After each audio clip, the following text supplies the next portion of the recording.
Hello students. Today I am going to explain you chapter 7 from part 2, Dissolution of a Company. Introduction of this chapter. A company is an artificial personality which comes into existence by law. It is a creation of law. Company does not have a physical existence, so it cannot be ended naturally. Day-to-day administration of a company is done according to law.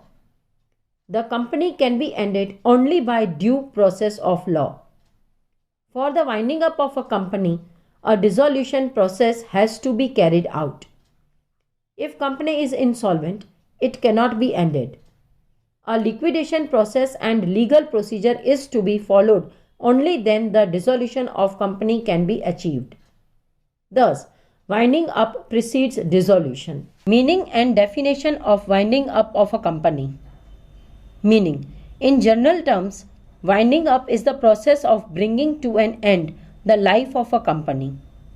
Winding up of a company means to end the legal entity of a company.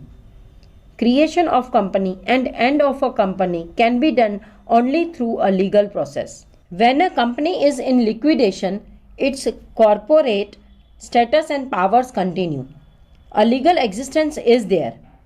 Its assets are realized by a liquidator and its debts are paid out of the proceeds of this realization, and any balance remaining is returned to its members as per provisions of the Articles of Association. Definition. As per Professor L.C.B. Gower, winding up of a company is the process whereby its life is ended and its property administered for the benefit of its creditors and members. Thus, dissolution means bringing to an end the legal personality of a company. In a company, winding up precedes dissolution. Modes of dissolution or liquidation or winding up of a company. To dissolve a company, a winding up process is followed. Generally, the economic condition of a company is poor and it is not in a condition to pay its debt, then it is decided to close down its business or wind up. A company may be wound up under any of the following. Here, modes of winding up or liquidation. This is divided into two parts: compulsory winding up, voluntary winding up. Again, this voluntary winding up is divided into two: voluntary winding up by members, voluntary winding up by creditors. Compulsory winding up by court or tribunal. Meaning, winding up of a company under an order of the court or tribunal is known as compulsory winding up. Grounds of compulsory winding up by the tribunal. A court may order for compulsory winding up of a company on the following grounds. First, company unable to pay its debts. If a company is unable to pay its debt, the court may order the company to be wound up. If the economic condition of the company is poor but it has no debts, in that case, court will not order for winding up. In most of the cases, when company is not able to pay its debts, then an application is made in court for compulsory winding up. Second, by special resolution. If by any reason a company passes a special resolution to wind up company by court, then company may go for liquidation. Members of the company may pass a special resolution in general meeting for liquidation of company. Directors of the company are authorized to apply in court with copy of the special resolution. The court, however, will pass an order for winding up only after it justifies the need for it. Third, statutory meeting and report of company. As per the Companies Act, it is compulsory to call a statutory meeting of the company and a report is to be submitted to the company registrar.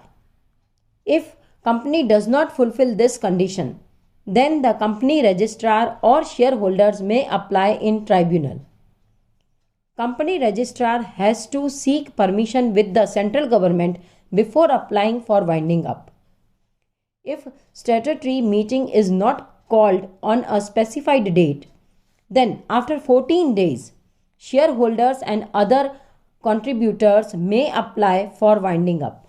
Fourth, incorporation certificate.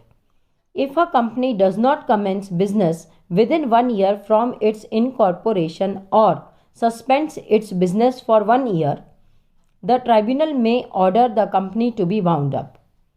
If the tribunal finds satisfactory reason for suspension, it will not order for winding up.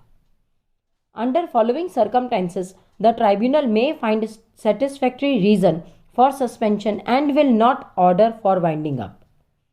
In this, first, if the company has specified in the memorandum of association that business will be carried out in India as well as outside of India and business is suspended in India, then it cannot be wound up.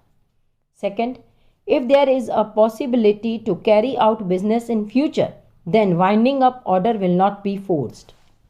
Fifth, reduction in number of members. If the number of members falls below the statutory minimum, that is 7 in case of public company and 2 in case of a private company, the tribunal may order the company to be wound up. Usually, members initiate the winding up of the company. If the company continues business after the reduction in numbers of members for up to 6 months and existing members are aware of this fact, they are responsible personally for all debts arise. Sixth, the sovereignty and integrity of India.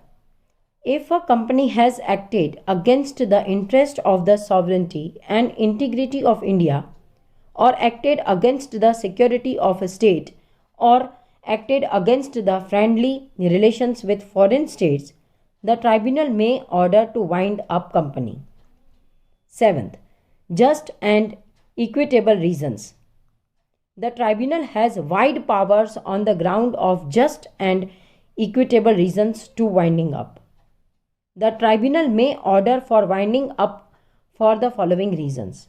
In this, first, if there is a total deadlock and management of company is not possible.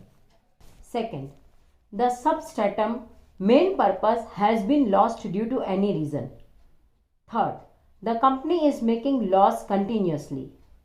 Fourth, where the company was formed to carry on a fraudulent or illegal business, or the business of the company becomes illegal by a change in law.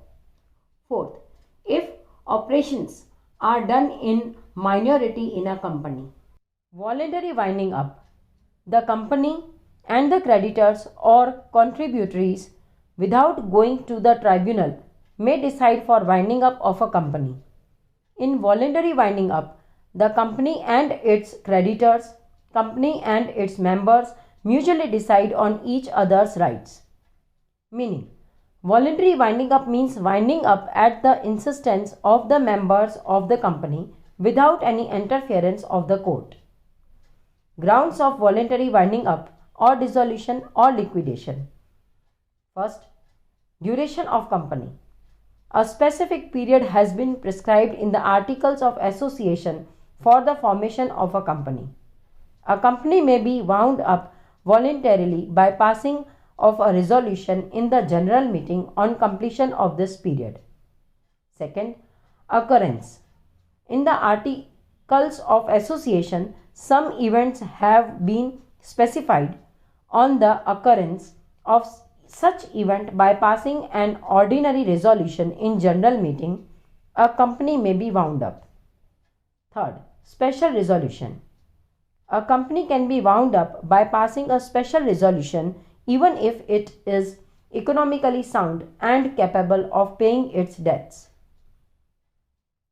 Next topic is voluntary winding up or dissolution by members. Meaning, where a company is solvent, it is able to pay its debts in full, the voluntary winding up takes the form of members' voluntary winding up.